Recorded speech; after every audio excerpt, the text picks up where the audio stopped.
Hello students, ये question है आपके सामने। बुक है सॉलिड ज्योमेट्री, टॉपिक है द सिलेंडर और इस क्वेश्चन को डिस्कस करने वाले हम। Show that the enveloping cylinder of the conicoid. आपके पास ये एक कॉनिकॉइड है, ठीक है। आपको सबसे पहले ये पता होना चाहिए कि इन्वेलपिंग सिलेंडर का मतलब क्या होता है। तो उसको समझने के लिए मैं क्या बनाता हूं, एक स्फीयर बना दिया मैंने। इस स्फीयर को टच करते हुए मैंने एक टेंजेंट बना दिया। अब इसी स्फीयर को टच करते हुए मैं एक और टेंजेंट बनाता हूं।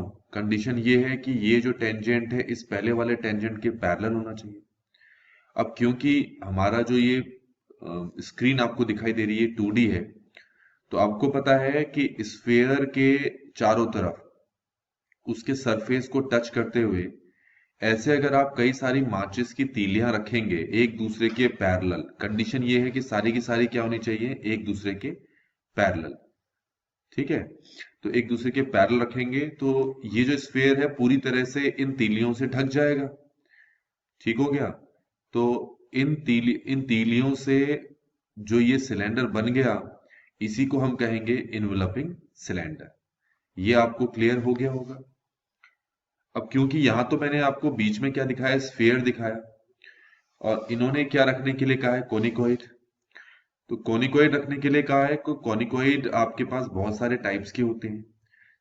ये इलिप्सॉइडल आपके कॉनिकॉइड होते हैं, हाइपरबोलॉइड कॉनिकॉइड होते हैं आपके, बहुत सारे होते हैं आपके पास, ठीक है। तो अभी के लिए आप इसको स्फीयर इमेजिन करके करो, ज्यादा आसान रहेगा आपको समझने के लिए, ठीक है। ये इसी तरीके से अगर कोई रग्बी बॉल है, इसके चारों तरफ भी अगर आप माचिस की तीलियां चिपकाते रहो और सारी की सारी माचिस की तीलियां एक दूसरे के पैरेलल हों, या झाड़ू की सीक जो है वो लगा दो, तो इससे आपको जो मिलेगा वो क्या होगा, वो एक सिलेंडर होगा। क्योंकि इस सिलेंडर ने इसको रग्बी बॉल को ढक दिया है, इसीलिए इसको इन्वेलपिंग सिलेंडर कहते हैं। ये तो हो गए कि इन्वेलपिंग सिलेंडर होता क्या है। अब आपसे आगे कहा है कि जो इन्वेलपिंग सिलेंडर आपको फाइंड करना है वो इस कॉनिकॉइड का फाइंड करना है, तो ठीक है, ये तो एक बात हो गई। आगे क्या कहा है कि जो जनरेटर्स होंगे वो परपेंडिकुलर होने चाहिए जेड एक्सिस के। अब यहीं तक देखते हैं। अब जनरेटर्स क्या होते हैं आपको पहले से वैसे पता होना चाहिए, तो फिर भी मैं आपको यहां पर बताता हूं।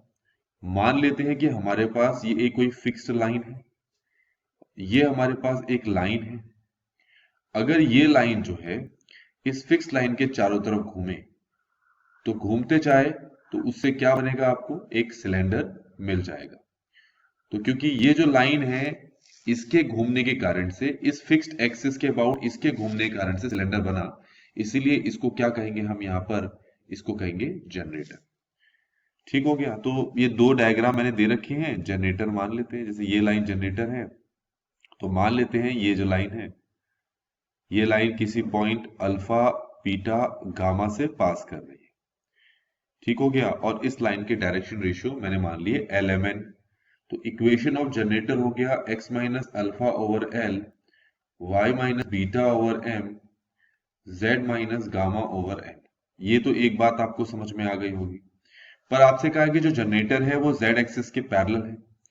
z एक्सिस अगर मैं यहां पर दिखाऊं, ये रहा x एक्सिस, y एक्सिस और ये रहा z एक्सिस। अब आपको z एक्सिस के डायरेक्शन रेशियोज पता है, 0 0 1 होते हैं। और जिस जनरेटर की इक्वेशन मैंने यहां पर लिखी हुई है वो इस z एक्सिस के क्या है, परपेंडिकुलर है। तो परपेंडिकुलर है तो इसका मतलब ये हो गया कि जनरेटर का डायरेक्शन रेशियो और z एक्सिस के डायरेक्शन रेशियो के बीच में आप ये वाला फॉर्मूला अप्लाई करेंगे, a1 a2 plus b1 b2 plus c1 c2 equal to 0। तो अप्लाई करूंगा तो क्या दिखाई देगा, देखो L0 plus M0 plus N1 equal to 0। तो सॉल्व करेंगे, हमें n की वैल्यू यहां से 0 मिल जा रही है। इसको यहां पर पुट करेंगे तो x minus alpha over L, y minus beta over m, z minus gamma over 0, इसको हम r के इक्वल मान लेते हैं। अब एक बार इसको इसके इक्वल रख के चलोगे तो x की वैल्यू मिल जाएगी हमें LR प्लस अल्फा, y की वैल्यू मिल जाएगी MR प्लस बीटा और z की वैल्यू मिल जाएगी आपके पास गामा। तो ये तो समझ में आ गया होगा। अब ये जो एक्स वाई जेड की वैल्यू हमने निकाली है, ये एक्स वाई जेड की वैल्यू लाई किस पे कर रही है? ऑब्वियसली जनरेटर पे लाई करेगी।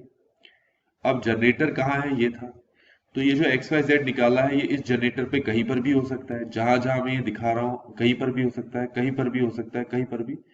पर हम मान के चलेंगे यहां पर है। अगर हम मान के चलेंगे कि वो, एक मिनट ना, ये हट गया यहां से।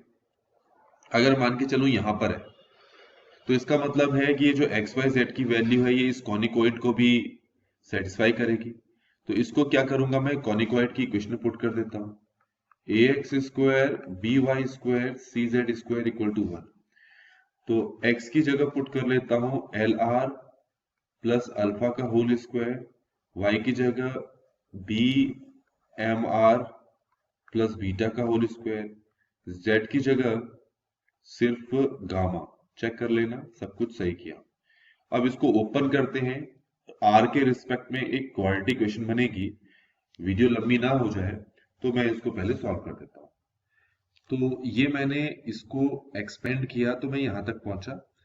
आप वीडियो को पॉज करके देख सकते हैं कि यहां तक ये आंसर कैसे आया। आप या तो आप भी करके देख लें। अब आपको दिख रहा होगा ये एक क्वाड्रेटिक इक्वेशन बन गई आर की फॉर्म में। ठीक है। अब यहां से क्वेश्चन ये उठता है आर की कितनी वैल्यू मिलनी चाहिए। वैसे तो एक क्वाड्रेटिक इक्वेशन से आर की मैक्सिमम 2 वैल्यूज ही मिल सकती है, पर क्योंकि ये जो आपके पास टेंजेंट्स है, ये कॉनिकॉइड को सिर्फ एक ही पॉइंट पे टच कर रहा है, इसीलिए हमें यहाँ पर आर की सिर्फ एक ही वैल्यू मिलनी चाहिए। तो ऐसे केस में आपको पता है जो डिस्क्रिमेंट होता है वो 0 के इक्वल होता है, या यूं कहें बी स्क्वायर माइनस 4ac 0 के इक्वल होता है।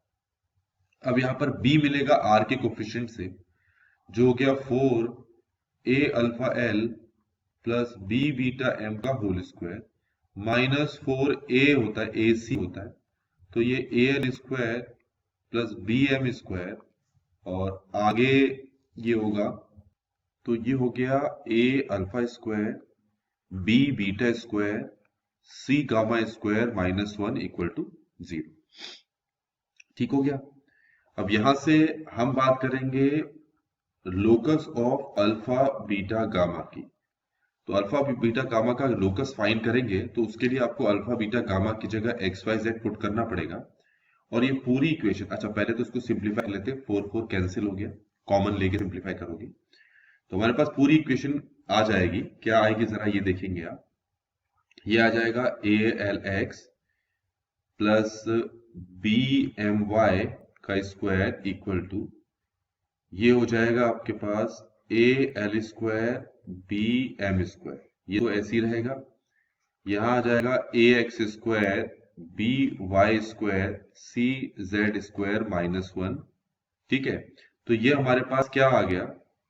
सिलेंडर की इक्वेशन आ गई।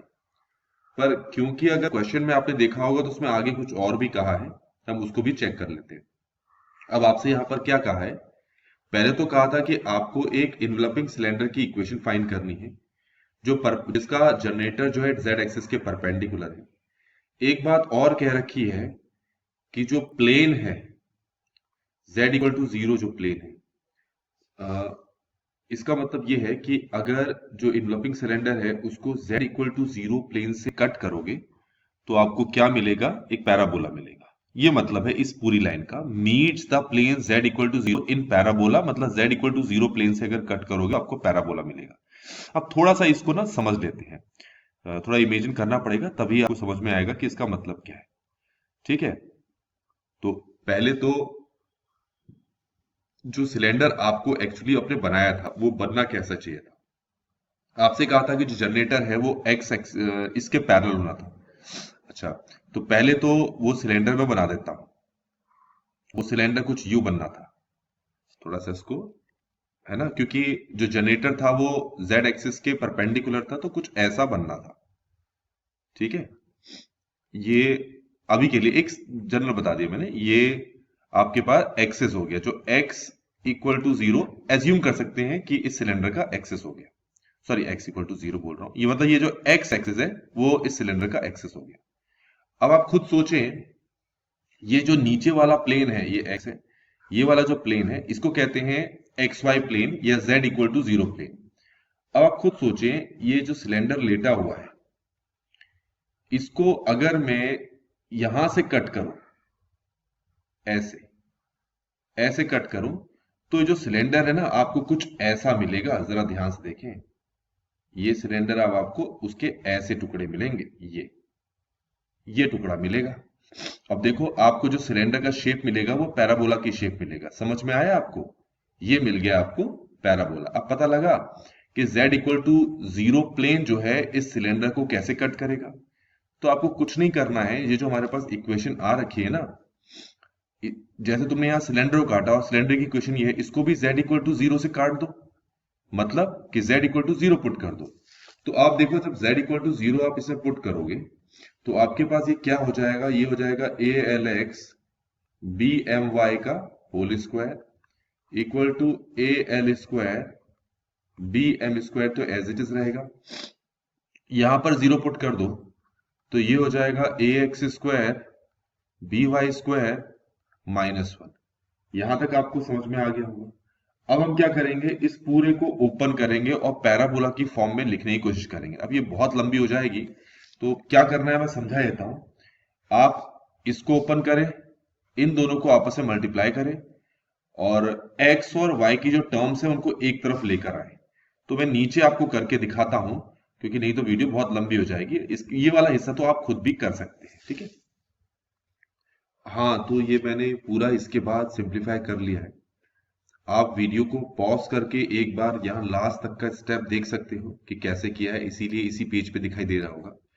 लास्ट में हमें क्या मिलेगा, पैराबोला की इक्वेशन मिलेगी। अब आपको पता है पैराबोला की equation y square equal to 4ax इस फॉर्म में भी होती है ना। तो इसके साथ अगर हम कॉमा करके z इक्वल टू 0 लिख दें तो ये हमें क्या रिप्रेजेंट करके देता है, एक पैराबोला की इक्वेशन। पैराबोला की इक्वेशन इस फॉर्म में तो आपने 2D में पढ़ी होगी ना। तो यहां पर जो पैराबोला की इक्वेशन है उसको हम इस फॉर्म में लिखेंगे। ठीक हो गया। तो फाइनली बच्चों, ये वाला जो क्वेश्चन है ना, यहाँ पर कंप्लीट हो गया।